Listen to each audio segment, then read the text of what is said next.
Bonsoir Sonia Mabrouk. Bonsoir Mathieu, bonsoir à tous. En cette période troublée, à la veille d'une journée à haut risque, son expérience d'ancien ministre de l'Intérieur, de l'Éducation nationale compte.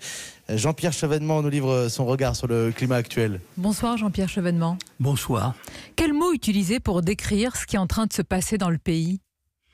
Je dirais une crise de la démocratie, illustrant la coupure entre les élites et les classes populaires.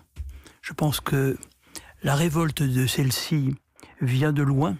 Elle s'enracine dans des choix vieux de 30 ans.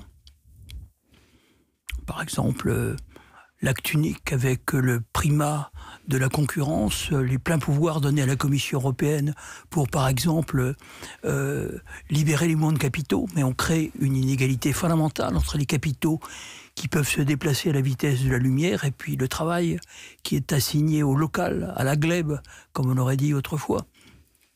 Ou bien alors c'est l'abandon de la souveraineté monétaire qui se traduit par une surévaluation de notre monnaie, compte tenu de ce qu'est notre économie. Nous avons un déficit de 70 milliards d'euros par an, alors que cette monnaie, pour l'Allemagne, est sous-évaluée. Elle a un excédent de 250 milliards. Tous ces choix politiques depuis des années, finalement, ont contribué à ce que vous appelez aujourd'hui cette crise de la démocratie? Oui, elle se cristallise d'ailleurs, cette crise de la démocratie, en 2005, quand à 55%, le peuple français dit non au projet de traité constitutionnel européen.